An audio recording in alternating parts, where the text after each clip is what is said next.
It is 4 p.m. We're bringing developing news. And the stories behind the headlines. This is Storycon. I'm Regina Lay. I'm Ed Lingao. Some stories for watching this Thursday, July 3. Man Atong Ang and actress Gretchen Barretto are now officially considered suspects in the case of the missing sabungeros. Justice Secretary Boying Rimulya confirms that a case buildup is underway and that charges will be filed, in quote, sooner than later. Ang, who denies all allegations, has already filed a complaint against self-proclaimed whistleblower alias Totoy, who first linked him to the case. Alias Totoy, whose real name is Julie Patidongan, also known as Dondon, claims that he once worked closely with Atong Ang, served as head of security at the Manila Arena, and managed his farms. Dondon alleges that Ang offered him $500 million or 500 million pesos to withdraw his statements. However, the tycoon's camp dismissed all of these as lies. Here are portions of their interview on 1PH's Balita, Pilipinas. Katulad ng sinabi ko, almost 15 years na mahigit ako sa kanya. Lahat ng sikreto niya alam ko dahil pinagtiwala niya lahat sa akin. Hindi ko magawa lahat ng sinasabi niya kung wala siyang utos. Isang ordinaryo lang akong tao, hindi ako katulad niya na kaya niyang pabagsikin ang gobyerno. Dahil ako ang isa sa farm manager, lahat niyan. May video pa nga yan noon kay yung nawala sa Pablo, si John Lasco. May video pa ako dyan na hawak-hawak ko. Nung una nga, sayang yung mga cellphone ko na pinasunog niya. Nandun lahat yung mga tao kung paano katayin ng mga pulis. At lahat tinatawag niya sa akin, inuutos mismo niya sa akin. At ako mismo ang inabutan niya ng pira pagkatapos ng operasyon. Inaabot niya para gantimpala doon sa mga pulis na pumatay ng mga nawawalang sabungero. Dadagdagan namin ang kasong ipa-file namin because of all the lies that he said in your interview. All lies. Baka i-cyber libel namin rin yan. Because for now, we're basing our slander case. Slander yan eh. But in-elevate ng Office of the City Prosecutor to cyber libel. And it would seem that even now, as I'm listening to you, we might even include his interview with you. We will consider interviewing his interview with you in our case for cyber libel. Over in the Senate, Senator Mig Zubiri admitted that he is among those pushing for Senator Tito Soto to return as Senate President. Zubiri cited Soto's effective leadership style when he was still SP. This comes as he also expressed dissatisfaction over the current Senate leadership of Senator Chis Escudero. And the World Bank retains the Philippines' classification as a lower middle-income country. According to the World Bank data, the country fell $26 short of the $4,496 threshold required to enter the upper middle-income bracket. The Marcos administration has been pushing for an upgrade of the country's income status. And joining us today, Storycon's resident political pangsabong. Magaling kang mangsabong ng mga tao eh. Delikado yun. Tito Rol Llamas. Magandang hapon po sa inyong lahat. No? Bagong title, di ba? Oh. Nice. Parang may preview of our top stories, ha? Ang daming kaso ngayon doon eh. And from the Philippine Star, Editor-in-Chief, Ami Pamintuan. Hi, Ami.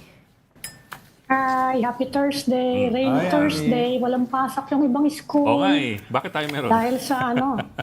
Parati naman meron. Ewan ko ba sa inyo, malakas ba dyan sa inyo? Hindi naman masyado malakas sa amin yung ulan. Kagabi malakas. Ha? Kagabi malakas. Baka may mga lugar na binaha. Pero nagbaha ba? Wala namang baha. Sa Pilipinas naman, sa Manila naman, konting ulan, baha na eh. So, In some areas yata, malakas-lakas yung ulan. Nagbumaha agad. That's why they had to call off. kagabi buhos eh. Nung bumabiyahe ako sa EDSA. Malakas nga kagabi. Dami reklamo, buti nga meron tayong mga instant water reservoir Kaya nga. sa kalsada. Kung meron kang kwan, Attachment. meron kang water impounding, no? Katulad halimbawa sa Japan, sa Singapore, natitipid nila yung mga 70 to 80% ng tubig ulan. May catchment. At nagagawa nilang potable water or pandilig sa agrikultura. At in the process ay nagke-create din ng energy o kuryente. So talagang nare-recycle nila ng Tawag gusto. nila circular economy. Bawas sa baha, dagdag sa tubig, dagdag sa kuryente, no? Sa atin ay puro dagdag lang sa ayuda. Sa atin, it literally goes down the drain. Literally. Sila po yun. Pero noong unang That's panahon, not me. maraming mga bahay dito, may ganyan ha, may impounding area para sa ulan. Actually, sa Japan, maganda. Cistern eh. Oo. Under Tokyo, May mga giant may cistern. cistern dati dito eh. Bakit nawala? Parang paurong tayo, no? Yung mga train natin nawala, yung mga cistern Sa nawala. BGC, may cistern. May malaking cistern. Actually, ang Lang. biggest, That's the only area. cistern is the biggest lake. Laguna Lake. Laguna Lake. Oh, paano ngayon kasi mga 10 meters na lang kaya yan. Eh, palit-lit na. Puro pero Sige, pwede- tingnan nyo. Silt na eh. Pwede mo Tingnan nyo yung i-dredge yan. C6. Pwede mo i-dredge yan para maging 50-60 meters. So talagang Mahirap lahat, i-dredge yun. Nag-reclaim ng katakot-takot dun sa C6. kwan lang yun, with the modern technology, kayang gawin yun eh. Pero lalagyan mo siya ng kwan, ng dike para yung tubig ulan hindi umapaw sa lupa. Wala Parang kasi seawall. wala siyang dike. Wala siyang dike. Tapos lalagyan mo ng spillway, dati meron yan yung napindan. Kaso puro bahay na ngayon yun eh. Hindi ko alam kung sinong mayaman na company ang naglagay ng mga subdivision doon eh. Sa Ang dami ang napindan, lit-lit na nga niyang lake na yan. yung Puro pa napindan yung spillway yun filtration. eh. Kung mapuno yung Laguna Lake, lalabas yung tubig papuntang West Philippine Sea. Kaso tinayuan na ng mga bahay. No, yung Hindi lang napindan. bahay, lahat-lahat na. Fish pen, Yung dapat nadaan reclamation ng Paranaque, di ba? area. Oh, sino ba nasa Paranaque? Dapat nadaan Paranaque yan eh. Tatagos ng Manila Bay eh. Paranaque yung napindan. Spillway. Okay. Wala na, mahihirapan sila. Let's move on because we have a lot of stories to tackle today. Yeah. Unang-una na yung malaki away between Charlie Atong Ang and alias Totoy, whose real name is Julie Patidongan. Na-interview po natin sa One Balita Pilipinas kanina, and he says he has all the evidence na si Atong ang nagmastermind ng and it's not 30, no, it's 108 na sabungeros. Yes. And he was specific about the last one. He mentioned kung saan galing at ang circumstances niya and all that. At meron daw siyang video.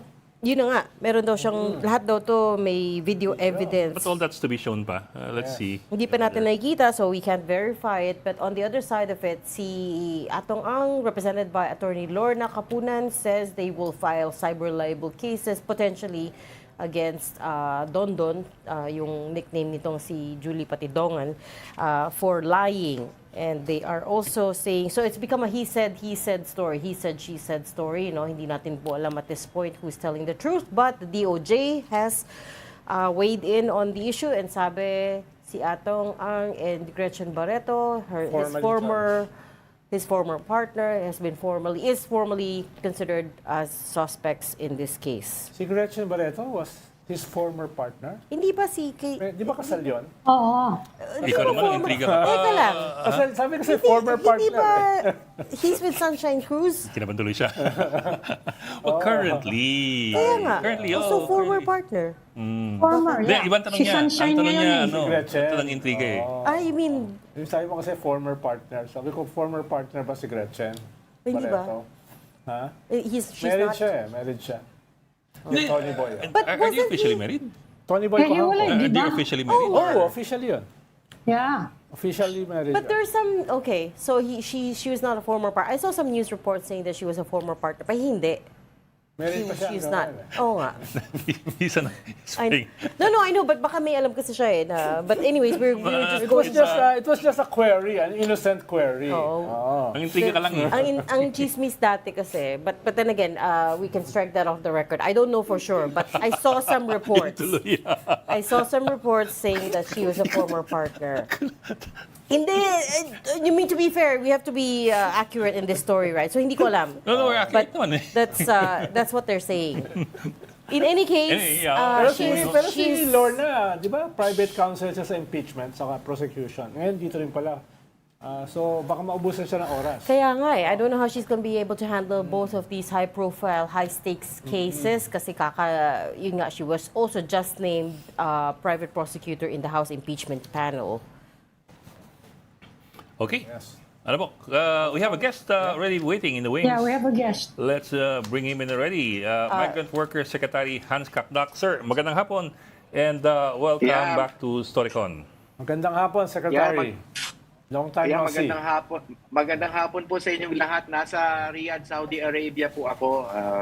I was supposed to take the call at the embassy, but it took a bit of time for us in our shelter here in Riyadh. So medyo na-delay ng konti. So I'm taking the call on the vehicle. Yes, sir. We can see. Oh, right. We can see. We can see. And actually, that was what I was going to ask you about, Secretary. No, what are you doing in Saudi Arabia? Because I know you flew to Jordan to help with the repatriation. Pero ano pong meron sa Saudi? Yeah, this was already in the lineup of visits anyway. Even as the Iran-Israel conflict was ongoing. But of course, ceasefire na ngayon, and I still push through with the visit. But this was supposed to be a check, a pakikidaupalad muli with our Filipino community here more than anything. Visiting our shelters, visiting jails. I'll be visiting jails soon here. And of course, we have a new ambassador, Ambassador Raymond Balatbat, whom we worked with already anyway in Lebanon when he was there. So just to make a courtesy call and get to meet Ambassador Raymond in his new hat, in his new post. And then we have an entirely new team here, three major offices here in the kingdom and 3 new labor attaches. So it's a good time to visit and take stock of the things we are doing here. So we had a thorough discussion about welfare cases that we're handling. Just to throw out a few pieces of information. From January to June, for instance, we helped OFWs who were medically ill, around 150 of them, to the tune of nearly 4 million pesos na naipaluwal natin. Just for January to June, medically ill OFWs na tinulungan natin. So among others, these are the things that we're doing out here. Secretary, gaano karami ba at saka ano yung kalagayan ng mga Pinoy ngayon sa Iran at saka sa Lebanon? Dahil mukhang Israel is preparing an attack on Lebanon, no? Sa Hezbollah. Pero siyempre, hindi naman kayang inuwans yan kung aatake sila. Yung buong bansa ang tatamaan. So, ano na yung kalagayan at gaano karami ang mga Pilipino sa Lebanon at saka sa Iran? Paano yung ceasefire may not hold no? Yeah, we have around 11,000. I was just in Lebanon a week and a half ago. And again, part of the whole round of visits at the height of the conflict, Jordan, Lebanon, and Qatar. So we had a Filipino community gathering, and they were all fine. Of course, the context then was no attacks on Hezbollah or no conflict between Hezbollah and the IDF at the time. Of course, we're hearing also these kinds of news that you had mentioned, Sir Ronald, but we will validate and work closely with the DFA along these lines. But above all things, the President, since day one of the Hamas-IDF conflict in October 7, 2023, had given the clear directive for us to be prepared and to have an interagency whole of government effort here. So we stand ready to assist. Around 1,500, nearing 1,600 already have been repatriated from Lebanon anyway, especially during the height of the attacks in southern Lebanon and southern Beirut. So we stand ready. We stand ready for any future skirmishes or palitan ng fire between the two sides. But we're still hoping against hope na hindi ito mangyari. Right. Ilan ang Pinoy, Secretary, sa Lebanon tsaka 11,000. 11,000. That's just in Lebanon. In Lebanon. Okay. In Iran? In Iran, we have around less than 100, and around 8 were safely repatriated just a week ago.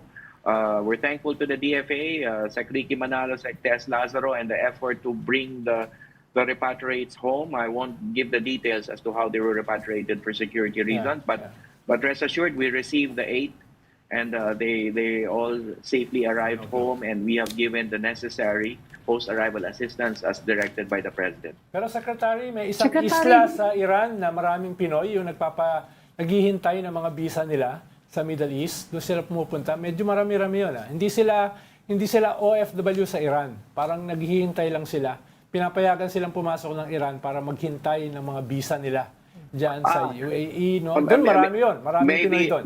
Maybe you're talking about the southern islands of Iran, Kish, for instance. Yes. Well, meron tayong binabantayan din ng mga OFWs doon, and even to two vessels that had called upon the ports of Kish. So we're Yun, closely Kish. monitoring. There were two ships that we watched in the ports of Bandar Al Abbas a couple of weeks ago, pero nakalayag na. But now there are two ships in Kish that we are monitoring. They are safe. They're just waiting to sail for home. And then of course the Filipinos in Kish, we're also monitoring their situation. Sir, is there any reason to Secretary, be... alam namin na hindi naman tina-target yung Saudi Arabia, no? Pero we have the biggest number of OFWs dyan sa bansa na yan eh. At ang balita namin, even in other countries around the Middle East na hindi pa kasama sa conflict, yung mga Pilipino gusto nang magpa-repatriate. Then, kumusta yung mga Pilipino natin dyan mismo sa Saudi Arabia? Yeah, last night I had a meeting with the Filipino community leaders, the first of three.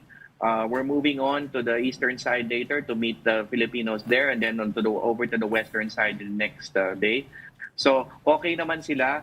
Napag-usapan yung mga contingency plans. You know, merong crisis plans, crisis manuals that are in place, ready to be activated, crisis committees in place, ready to be activated. However, it was clearly emphasized in our meeting last night na much of the details should not be disclosed as yet for security reasons. But rest assured, we stand ready and again, praying hard na hindi manumbalik yung conflict in the face of the ceasefire.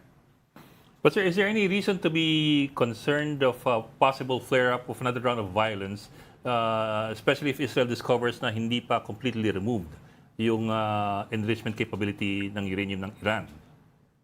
Well, again, I have heard of that news, but again, subject to validation, and we're working closely with the DFA. We are not the political and security experts in the ground. I have my own views on the matter, but they're irrelevant as compared to the views of our security political experts, DFA and DND. So I will defer to those two agencies, SecIbo and SecTes, Lazaro. But what about those who have already been repatriated? What if they want to come back to their places of work there? Well, what we've done is provide 150,000 pesos upon their return. This is upon the directive of the president to increase the level of our financial assistance. So that's good for around 2 to 6 months salary pantawid, no?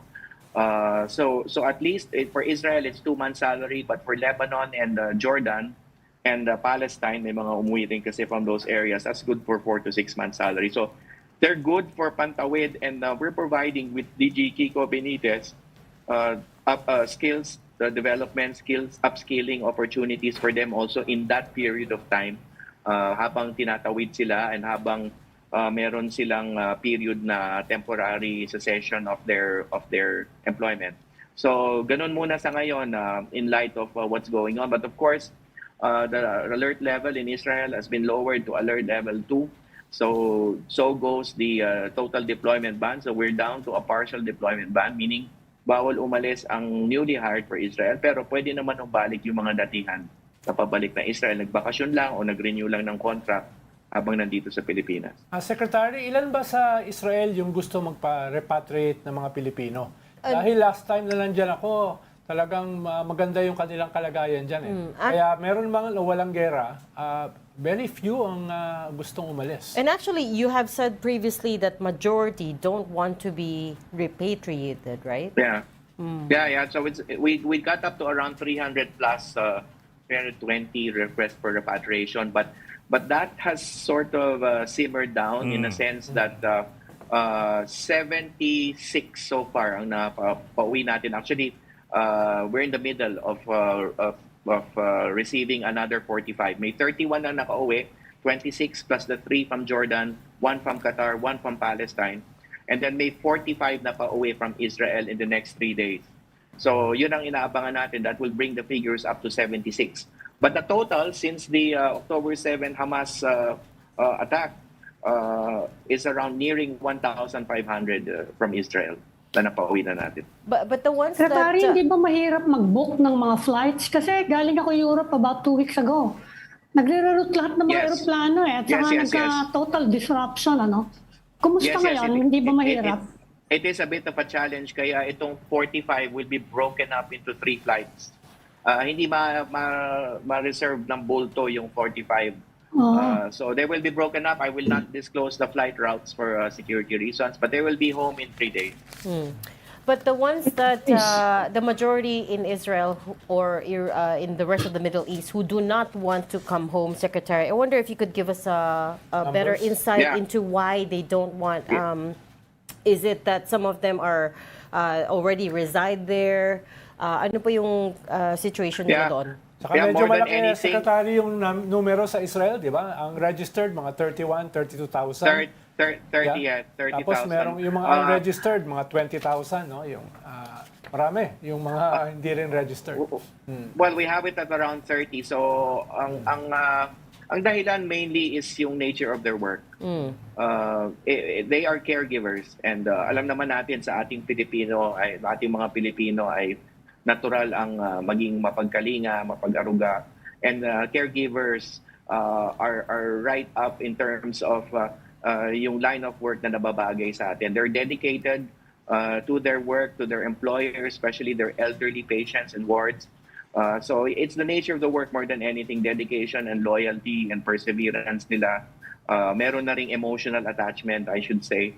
So yun ang first, of course, the economic side, yung sweldo, pero sa tingin ko more than anything, it's the commitment to their work. Kaya 30,000, but we have had nearing 1,500 already repatriated. How do we count at saka take care of those who are not registered, Secretary? Paano, marami rin kasi na wala tayong record pero nandoon, nagtatrabaho, etc. So, Paano natin naayos yung registration nun? Yeah, merong ongoing mapping naman na sinasagawa sina Ambassador Aideen on the ground. Tayo sa DMW, the one good thing about the DMW Charter is hindi na tayo nagdi-distinguish between documented and undocumented. Lahat tinutulungan natin. At ang isang tao, pag undocumented, malamang sa malamang worker yun di ba? That could be the only reason why he or she hangs on to being on in that status is because may trabaho siya to. So we don't pass judgment on them for being undocumented. We help them. Lalo na kung halimbawa uuwi sila sa bayan natin, yung sinasabi ko kanina, kailangan pantawid na financial assistance. Just to add na doon sa mga ayaw umuwi pero kailangan ng tulong, so we have provided nearly 400 with food packs or financial assistance. We had sheltered, especially at the height of the Iran missile attacks, 50 in our shelters. We continue to run 2 shelters in Israel, plus 2 others on reserve. Wala pang laman yun. And then yun nga, we do the rounds. We provide welfare checks. We ask people how they are. I myself conduct occasional Zoom calls with our kababayans in Israel. So we do those things doon sa mga hindi pumibing umuwi. Secretary, can I digress to another country, ha? Kasi meron ding kontrobersya doon sa China naman na binabar yung isa nating senador at nag-aalala sila na baka pati yung mga Pilipino natin na nasa China ngayon will be affected. Meron na ba kayo nababalitaan na gano'n involving Filipinos in the Chinese territories, Hong Kong and Macau and in the mainland itself? Wala tayong napabalitaan na gano'n. I was just in Hong Kong about 3 weeks ago with Speaker Martin. We were in I forget that road. Basta that road where we all celebrate on Sundays. Lan Kwai Fong? Queens Road? And we had a celebration. We had a bagong serbisyo fair.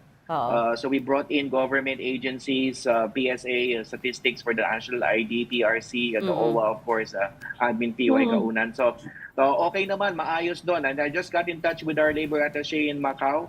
Okay din. Yeah. And China, of course, Hong we're Kong. in touch with our, Hong Kong and Macau, okay. And then yung sa China, okay naman, we are also in touch with our embassy in Beijing. I had a labor attaché fly over to Beijing and meet Ambassador Flor Cruz just a few days ago.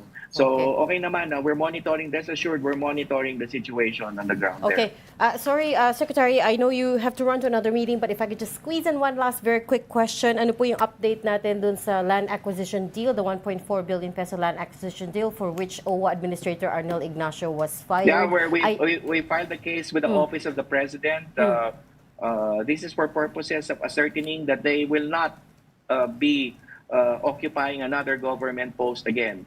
Kasi out of the position na sila, the former administrator and the two former deputies administrator. And we're braced to file a couple of more cases in another government agency. Hindi ko muna i-disclose sa ngayon. But also the COA is in the picture, and Admin PY Kaunan is cooperating with the Commission and Audit. Napakagrabe nitong transaction na to, and we need to hold those accountable. Those who have violated, betrayed the public trust and violated our laws on anti-corrupt practices and our public service accountability laws. Okay, so only one case filed so far with the Office of the President. You're asking for perpetual disqualification from office for now with a few other charges. Yes, and there should be another case filed. And then, as I said, the COA has come in. Okay. The COA is in the picture. Sige po. And they're conducting an audit. Huling tanong na lang, Sec, in relation sa tanong ni Ami Pamintuan. Yung tatlong Pilipino na hinuli sa China, allegedly as spies, yung mga bata, ano bang status nun? Sino ba nag-aasikaso nun? Yung kanilang problema. That one I will leave to Sec Tess Lazaro, who's an expert on China, Chinese relation, Phil-Chinese relations. So I will leave the matter on the case to the DFA. But two of the three are OFWs, so we have helped the families here. Okay. In the Philippines. We have, on the directive of the President, we have helped the families of the two of the three. Yung pangatlo yata is a student. So anyway, it's all up to the DFA in terms of the handling of the case and the welfare and well-being of our OFWs, of the three there. Okay. We'll leave that there for now. We know you have to rush off to another meeting. Thanks so much for making time for us. Migrant Workers Secretary Hans Kakta. Salamat, Secretary. Thank you. Thank you, God bless po. Secretary. Thank you sa inyo. You are watching Storycon on One News. We just need to take a very quick break. We'll be right back. Stay with us. We've got developing news and the stories behind the headlines. Welcome back to Storycon, the Story Conference. I'm Ed Lingao. And I'm Regina Lay, still with us. Ami Pamintuan of the Philippine Star and Ronald Llamas, a resident political pundit. Political sabungero. Kasi balik tayo sa sabungero discussion. Delikado yun. So back to that issue. DOJ, yun yung latest nun eh. DOJ saying that they are doing a case build-up against Atong Ang and Gretchen Barretto. Hindi ko na alam ano yung... May iba ba mga whistleblowers? Maliban So dito far sa... siya pa lang. Sabi ni Atong, hinihingian daw siya ng 300 million yan, niyang witness. Yung usapan talaga in the 100 millions, no? Wala, Million, nakakahilo, no? Hundreds of millions eh. Ganun lang, petty cash lang. Hindi ano eh, hindi 100,000, hindi mo pwedeng ipasa load, yung mga ganun. Ano ba limit ng pasa Kabila load? naman sabi, inoperan daw siya ng 500 million. Di ba? Nakakahilo, Parang ganun lang. no? Nakakahilo eh. Tapos, in the interview, so si Dondon, alias Totoy, interviewed with One Balita Pilipinas, our sister program kanina. Sabi niya, 108 nga yung pinapatay. Tapos may isa pang latest na pinapatay na nagnakaw ng manok dun sa lipa. Salipa. Yun. I shouldn't laugh. Hindi naman siya nakakatawa. Pero napaka-absurd lang ng ano. Antindi, no? Oo, dahil lang sa Konting manok. ano, no? Patay ka na. Oo, and then we're Kasi talking yung mga hundreds yan, of kasi millions. mahal yung mga yan. Pero yung Allegedly, actually, by the yung way. concern ng mga tao, hindi yung manok eh. Ano bang relasyon ni Atong Ang kay Sunshine Cruz? Kinasal ba sila? Ano bang kwan? Hindi ko, wala akong Ano, alam. parang Wala nakita naman ko, yatang pinakakasalan si Atong. Ano ba kayo? parang nakita ko kinasal eh. Pero, Ha? oh, Saan mo nakita yun? di ba sa public? Baka AI yun. Meron silang kwan. Kaya, Hindi, nakita natin yung nasa sabungan sila, Kapag kinasal si Atong, malalaman natin, sigurado, bonggang-bongga yun. parang nakita ko may ganong klaseng... Wala pa akong nababalitaan na pinakasalan niyan. pero si Gretchen, hindi niya previous relationship. Previous business partner. Hindi ko Kaya alam. ano pala? But anyway, regardless na Ako wala ko sinasabi. na-implicate na siya dito, and of course, they are fighting it. saying na nagsisinungaling itong si alias Totoy. Problema, ang kwan dyan ay kung may corroboration at ikalawa, kung totoo yung May sinasabi video niya, nga, mga oo. video. No?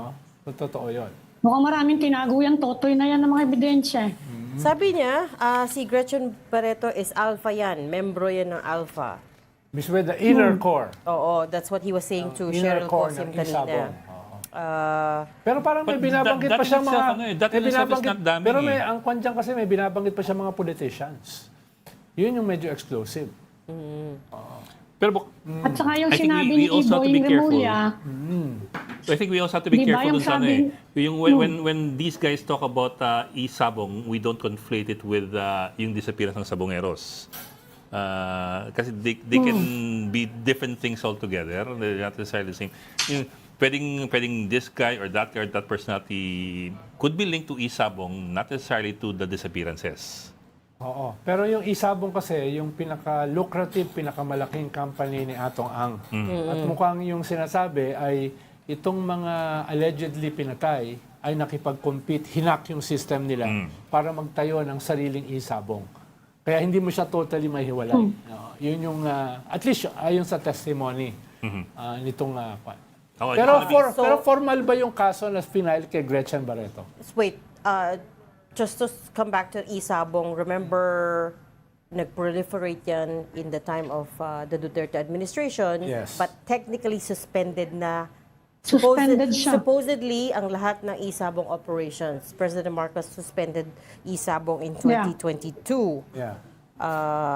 Was it 2022, 2023? But Nung basta nung naging presidente siya. suspended na siya, technically. Pero yun nga, it really proliferated. kaya lang pag tinignan nyo ang mga cellphone nyo, dami-dami advertisement dyan, ha?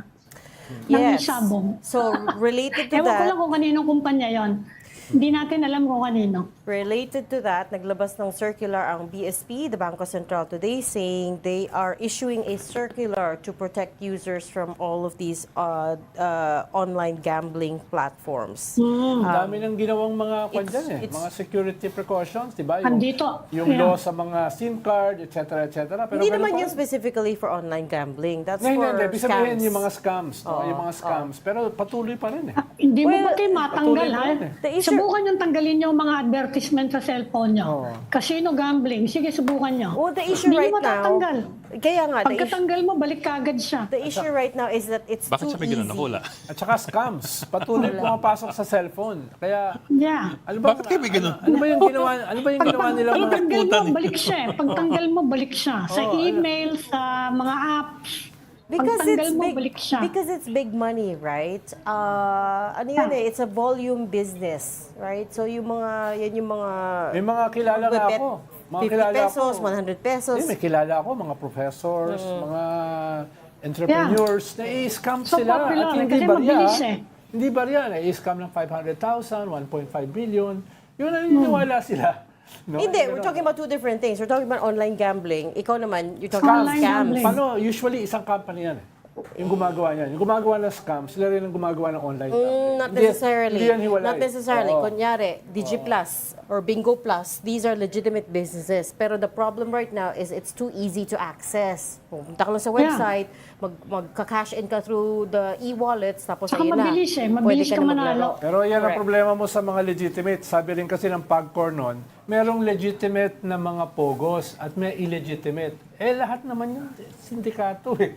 No? It's one Eh, syndicate kaya bigla eh. akong pinasara ngayon. O isang sindikato siya Yes. eh. So kita mo, well, the issue is, pinasara mo nga yung Pogo, but the ones that are targeting local players, yun yung nagpo-proliferate ngayon.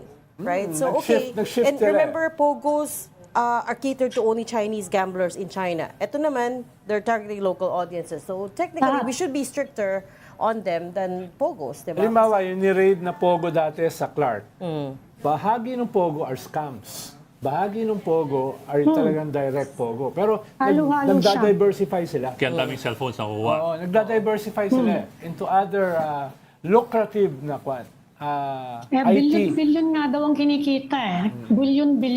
Kaya Yung- remember yung sabi nga ni 1,000 Boying Indonesians Remulla, na nahuli. niimbestigahan Sa daw Clark. niya, di ba? Hindi sila pogo, scams sila. Niimbestigahan niya na kahit Supreme Court na bibili. Di ba? Although walang pinangalanan si Boying, sabi niya, yan daw mastermind niyang kidnapping ng Sabong, balita niya, can even buy the Supreme Court justices.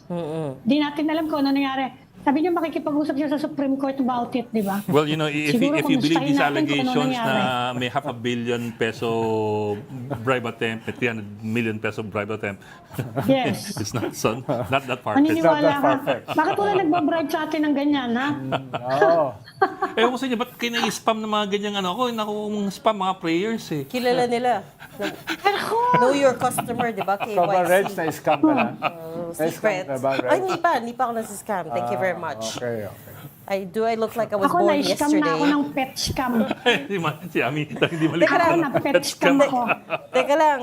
So anyways, to close that discussion off, yung BSP nga issued a memo today saying that they are going to draft a circular soon. Right now, they're just collaborating with the other players, mga e-wallets, yung mga online gaming companies, to try to come up with a framework for this to make it more difficult to regulate the online gambling para naman Good for the luck on that. protection. And then also meron tayong phone-in feedback from one of our co-anchors, si Sean Yao. Sabi niya, Ronald, hindi daw married si Tony Boy and Gretchen Barretto. Okay. Oh, So mali yan. yung chismis niya. Okay, I stand corrected. They're just long-time partners. And again, to be clear, business partner daw si Atong Ang ni Gretchen Barretto. So si Gretchen tsaka si Atong pwedeng ikasal dahil hindi naman siya married kay Tony Boy. Hindi ko alam. But anyways, they're business partners. And anyways, all we know for sure at this point is that the DOJ is looking to build a case against them. Ang saya over pala itong maging missing business Sabong. Two of them. Ang saya pala maging business partner. No? Masaya ba? Parang he's got a very long history of controversies, right? Masaya ba? I mean, Yes. history in Nag-aya- Si Atong? Si Atong. All the way from Kaya nga. Erap. Panahon pa ni Erap. Nag-away-away nga kwan eh. Kayong kasama ni Nag-away-away nga, Eric, remember dun sa video, yung sa yung kay Edgar Bentahin. Siya Yung yung nawala kasama ano? dun sa video Yung in nawala. the VIP pit sa casino na nag-high stakes poker. Pagkatapos yung nag-leak, yung suspect siya na nag-leak ng video na yon, nag-disappear din, remember? That's the Hanggang ngayon, one. di natin alam kung nasan siya. Baka nandun din siya sa Taal Lake. That's the one. Si Edgar Yung Bentahin. kaso yun, I don't Edgar remember that. Bentahin. That precedes pa yung the Erap Atong Ang issue dun sa which led to EDSA DOS. Oh, so kwento mo, Yeah. for those who don't know, Ayun what yung happened. campaign for the presidency ni Erap eh. Kaya galit na galit sila dahil nilik daw yung video. Although it didn't stop him from winning by a landslide. No? Yeah. It was 1997, 1998, thereabouts. Yeah. 1998 yun kasi after The elections was 98. FDR eh. Oo. Kaya nga. So kwento mo, Yung what happened? leak ng video might have been late. Kaya makulay. 97. Makulay si Atong. Kwento mo the Atong Ang Well, Erap case. Nag-leak yung For video those who don't know. nag-leak yung video na nagkakasino si Atong Ang with the Erap.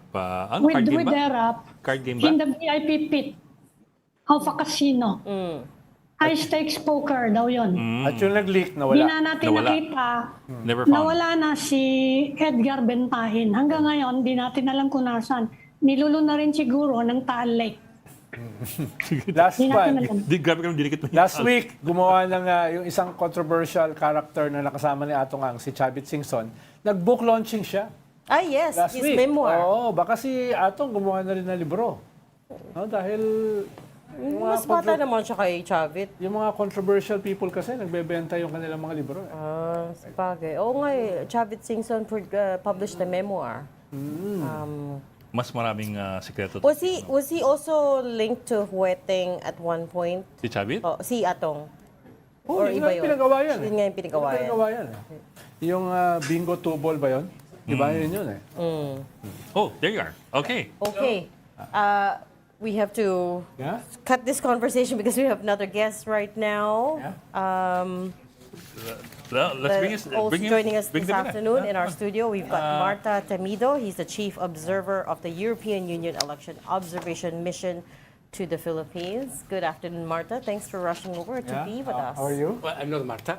Oh, I'm sorry. It said on my prompter. I'm Manuel Sanchez de Nogues. I'm the Deputy Chief Observer of the European Union Election Observation. He's a member of the European Parliament.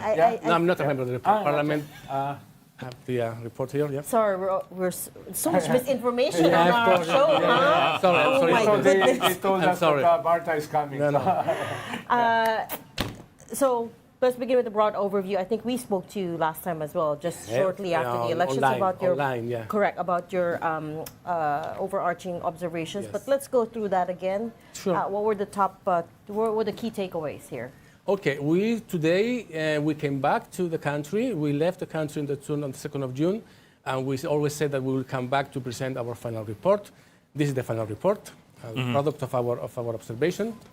And Pull that up. we came here and we arrived 3 days ago to present the final report. We did it today in a press conference this morning at noon. We have already presented the final report to the authorities of the country, to the ministry, to the Secretary of Foreign Affairs, Mrs. Tess Lazaro, and also to the COMELEC, to the Comelec Bank yesterday. It was a very productive meeting. So this report, I always like to say that it tells the story of the elections, but we always like to put things into the future. And for that, we propose 21 recommendations, which are presented for the consideration of the authorities of the country, of the civil society organizations, and to voters in general, for the consideration to be implemented. There are 7 main recommendations out of the 21. And our main finding, I think it's, I don't like to talk about negative and positive observations. We observe and we present what we have what we have found. So the main observation is that that we commend voters for their participation in the elections. It was the highest turnout, one of the highest turnouts. Filipinos love elections. Yeah, in the Philippine midterm elections, it's something that is really commendable, and for us it means that voters showed a strong commitment to this country. Strong commitment to democratic values. To democratic values, yeah. Right. Yeah, Okay. that's what, yeah. Yeah. Porto fiesta. Our elections here is like a fiesta. It is a fiesta. It should be a fiesta everywhere, not only here. If you don't mind, can I zoom in some particular, some specific recommendations that I think you made? Among them, I suppose updating the Omnibus Election Code, which is quite outdated, and decriminalizing defamation and libel, I suppose. But the Omnibus Election Code has been there, I think, since 1985. There have been several pushes to have it amended and revised. It never moves forward because, the last thing apparently our politicians want is to update it. Everything from election spending, campaign finance, those kinds of rules, they're not moving. They're so obsolete. So I'm wondering how we can move forward with this. Barring a complete change in Congress, in the Philippine Congress, it's really not moving in the Philippines. Well, these are recommendations. We are not imposing anything. We're just recommending, it's up for the Filipino citizens, for the representatives in Congress to take. This is a specific recommendation that we have. To review and to consolidate and harmonize the legal framework for elections. Yeah. That recommendation is addressed to the lawmakers, who are those who can change the laws and who are those who make laws. It's up for them to take it on board and to engage into a review of the legal framework for elections. What we have assessed is that the legal framework has gaps and ambiguities, and it's also superseded by subsequent laws. And on top of that, some of the provisions in the law that are outdated or are superseded are still in the law. So that creates confusion, because I mean you're never sure which article is applicable or not. And wider latitude for regulatory bodies to be subjective in decision making. Well, that's your assessment. It's not our assessment. We're not going into that into those which can be a subjective assessment. But what we are saying that the law should be harmonized of the legal framework, because it's a number of laws. It's not only one single law. Should be harmonized and consolidated. And then it's up to the representatives of the Filipino citizens to take it on board and to assess determine the extent of that review, or maybe they don't deem it's necessary. It's up to them. Right. Mr. Sanchez, our Commission on Elections has recommended many reforms in the electoral system. Did you consult with them or did you talk with them? And what do you think of some of those recommendations? They have specific recommendations on campaign finance, for example.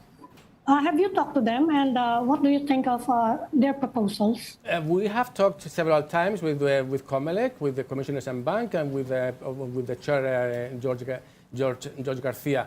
We have also assessed that there are some shortcomings in the law that include campaign finance, includes also party regulation, includes also the existence of political dynasties, and it's also a provision in the Constitution to say that that should be addressed, and has not been addressed for almost 40 years. So yes, we've been in touch. We've been in contact with. We had several meetings with COMELEC, and they also raised those issues on the shortcomings of the law. Yes. So do you honestly believe that your proposals can be accepted or accommodated within the present political system, or should it entail a different political system? My question is based that European system is different from the Philippine system, and a lot of the problems here is connected not to policies or laws, but on the system itself. Yeah. No, we don't go that far because it's not in our mandate to change things. In our mandate is to recommend based on our assessment of the elections, to propose recommendations that can improve electoral processes. that's my question. Yeah. Are those recommendations within the present system, or in a system which is different? What do you mean by system? Like the present presidential system here. We don't, there is no, we based our assessment on international commitments and principles for democratic elections and political participation. And there is no, one system is better than another. Whether or not our commitment institutions doesn't say, there is nothing in the commitments that say that there is a system that is better than others. We don't go that. It comes down it comes down to whether our institutions can enact these reforms. It's in the purview. Whether it's strong enough. The purview of the elected of the country to choose the system that thinks it's better for it. Like party financing is more conducive to a parliamentary system where there are real political parties. You mean we don't have real? You mean we don't have real? Okay. Don't need to answer. You don't need to answer that. Did you have wait, hold on. Sorry. Talk me through recommendation number 9 around the campaign environment here. I'm going to read it out. It says extensively regulated campaign marked by rampant vote buying, incumbent advantages, and mixed competitiveness with continued violence, challenging access to fundamental freedoms. Talk us through your findings in this particular recommendation. Can I have it here? Because I know. Yeah, that is the section that we said where we assessed the campaign finance. The campaign environment. We said that the campaign that the law provides for freedom of movement, freedom of assembly, and sojourn of all. All freedoms related to campaigning were respected. We also mentioned that there are several issues with electoral violence. Yeah. That is something that everybody says that there was less violence than in previous elections or in other elections. But for us, one person killed. It's one too many. It's one too many, or one incident is one too many.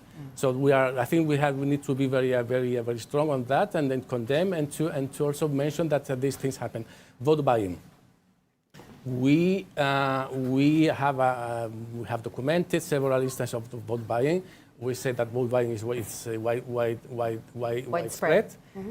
And also we have made a recommendation that we believe can address that I mean, partially can address the issue of vote buying, which is, I mean, ensuring that that people, the voters, vote in secrecy. That the secrecy of the vote, which is a fundamental right for all voters, is enforced and ensured by the electoral institutions. And something that Can you cite more specific cases of vote buying without naming names or naming places? I mean, it's in the report. We have documented several instances. You have to understand that when we were observing, we were identified as observers. So therefore, Yes. If someone was buying votes, they will not do it in front of us. But we received credible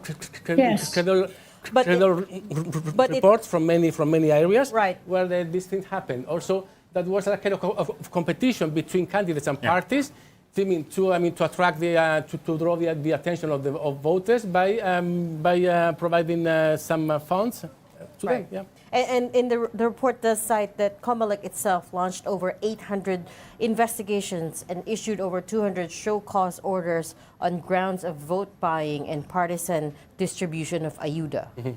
So these are just the ones that they are aware of. But what was COMELEC's reaction to this when you presented your findings?